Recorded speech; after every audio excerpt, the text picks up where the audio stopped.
중동 최고의 부국 카타르, 그 화려함 뒤에 숨겨진 현장 노동자의 진짜 이야기. 외국인 노동자들의 땀과 차별, 그리고 인간이 버티기 힘든 기후가 있었다.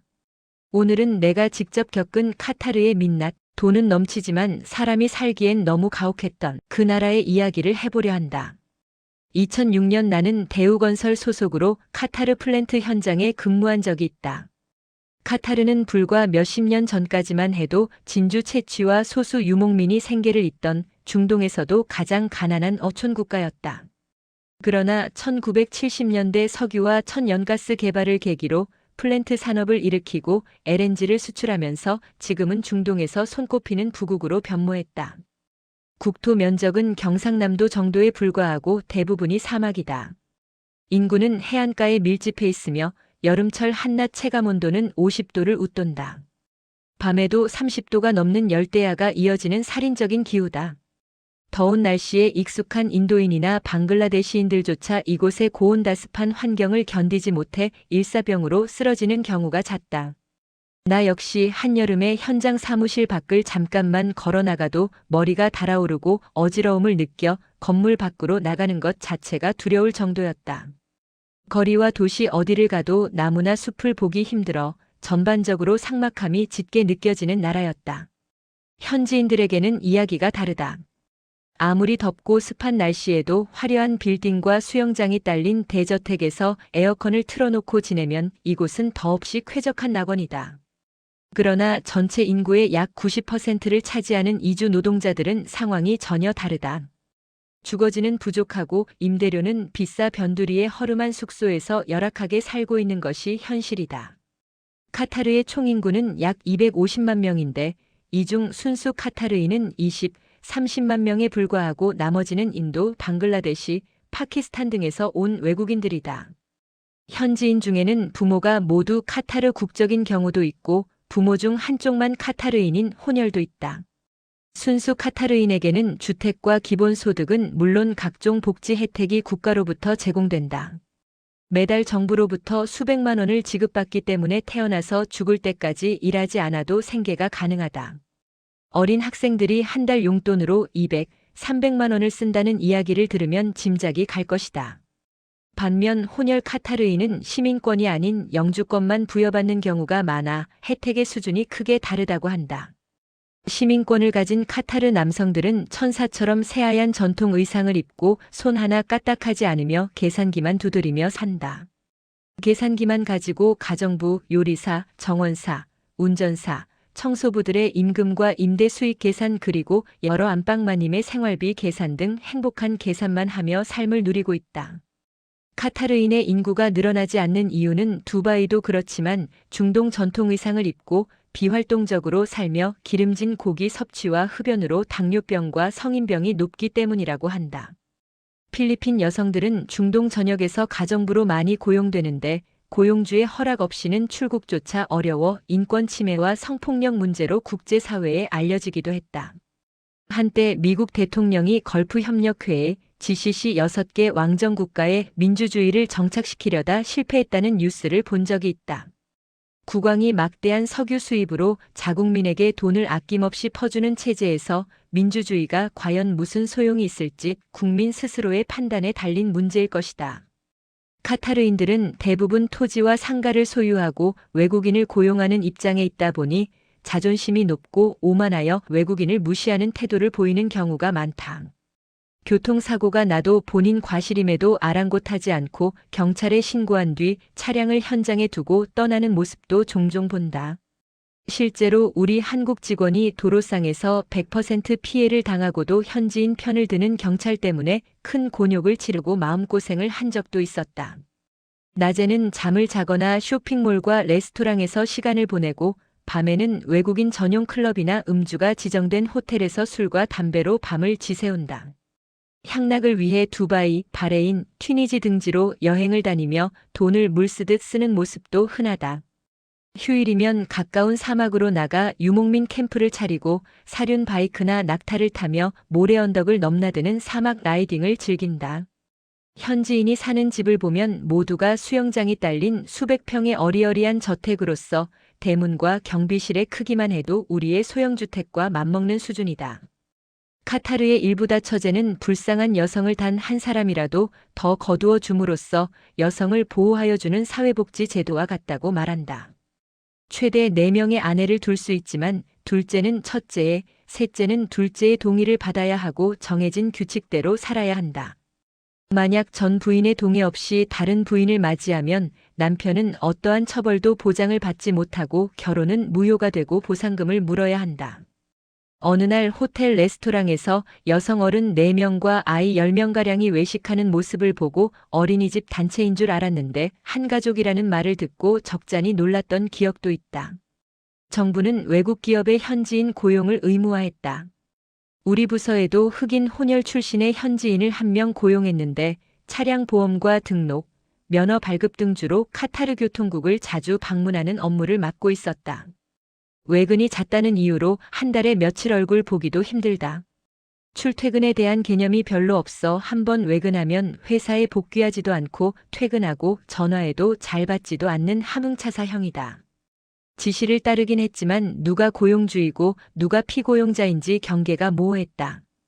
카타르에서는 외국인에게만 주류 면허증이 발급되고 지정된 술 판매점에서 술을 살 수 있다. 그러나 술값이 너무 비싸고 매년 갱신하기 위해 회비를 내야 한다. 한 번은 귀국길에 공항 면세점에서 맥주를 사며 대기실에서 마셔도 되냐고 여직원에게 물었더니 목적지가 한국이면 괜찮지만 병을 딴 채로 들고 다니거나 라벨이 뜯겨 있으면 경찰에 걸릴 수 있다며 빨리 마시고 버리라고 주의를 주었다. 카타르 왕궁과 거리상으로 약 500m 떨어진 곳에 해변이 있는데 평소에도 많은 사람이 바닷가에서 산책을 즐기고 운동을 한다. 나도 휴일이면 갈 데도 없고 왕궁이 마주 보이는 해변을 운동 삼아 자주 걸었다. 한 번은 휴일인데도 그날따라 주위에 사람이 별로 없고 한산한 가운데 해변을 걷고 있었다. 갑자기 저 앞에서 키가 크고 얼굴이 거무튀튀한 혼혈인이 나를 가로막아 섰고 이쪽으로 오지 말고 돌아가라고 막대먹게 삿대질하는 게 아닌가. 도대체 오늘따라 왜 그러냐고 따지니까 이 사람은 왕궁을 가리키면서 무조건 돌아가라고 윽박질렀다. 왕궁과 해변 사이에는 왕복 6차선 도로가 있고 거리상 수백 미터나 떨어져 있는데 이해할 수가 없었다. 조금 더 버티다가는 그놈의 얼굴이 더 험악해지고 나를 번쩍 들고 모래사장에 처박을 수도 있겠다 싶어 더러워서 돌아간 일이 있었다. 어느 날 나는 시내에서 수동 픽업 차량을 운전하다 신호대기 중에 걸렸다. 잠깐 방심하던 찰나에 녹색 신호등이 켜지자 클러치 취급 부주의로 시동을 꺼뜨렸다. 몇 초 지체했을 뿐인데 뒤에서 바짝 붙어있던 도요타 8기통 엔진의 SUV 차량에서 엄청난 클렉슨 소리가 귀를 찢듯 울렸다. 놀라 자빠질 정도로 몇 번 길게 울렸다. 룸미러를 쳐다보니 카타르 여성으로서 얼굴은 험악하게 일그러졌고 눈에는 쌍심지를 켜고 입술이 찢어지게 쌍욕을 해댔다. 나는 소름이 다 끼쳤고 정말 저게 여성인지 짐승인지 짐작이 되지 않았다. 짧은 순간을 못 참는 저 여자가 과연 일부 다처 중에 몇 번째 부인인지 그리고 가정을 꾸리고 사는 주부는 맞는지 의문이 들었다. 아니면 부부싸움으로 홧김에 차를 끌고 드라이브를 즐기려던 중에 똥차가 앞에서 잽싸게 가지 않고 얼쩡거렸던 것이 기분을 더욱 상하게 했는지는 잘 모르겠다. 그 장면은 깊이 각인되어 오래도록 잊히지 않았다. 30대 후반의 우리 회사 과장은 카타르 변두리에 월 임대료 250만 원짜리 방 2칸을 얻었는데 과장의 부인은 잠시 같이 있다가 도저히 못 살겠는지 3주 만에 돌아갔다. 낯선 문화와 종교를 가진 생면부지의 나라에서 지옥같이 뜨겁고 습한 날씨 속에서 3주 동안을 방 안에서 버틴 것만 해도 대단하고 좋은 경험을 했다고 생각한다. 나는 귀국길에 두바이 환승 중 비행기를 놓친 적이 있다. 2008년 어느 날 저녁 카타르 공항에서 출국 심사를 마친 뒤 두바이에서 오는 비행기를 기다리고 있었다. 두바이에서 오는 비행기가 카타르 손님을 태우고 다시 두바이로 돌아간다. 그런데 그날 비행기는 어쩐 일인지 약 1시간이나 늦게 도착했다. 문제는 거기서 끝이 아니었다. 도착한 비행기가 곧바로 이륙하지 않고 30분을 더 꿈을 대는 바람에 카타르에서만 총 1시간 30분을 허비하고 말았다. 두바이에서의 환승 대기 시간은 2시간이었다. 여기서 이미 1시간 30분을 날려버렸으니 두바이에 도착하면 남은 시간은 고작 30분. 과연 한국행 비행기를 탈 수 있을지 불안하고 초조했다. 마침내 비행기가 두바이에 도착했다. 지금쯤이면 한국으로 가는 승객들은 이미 대한항공 비행기 안으로 들어가고 있을 시간이었다.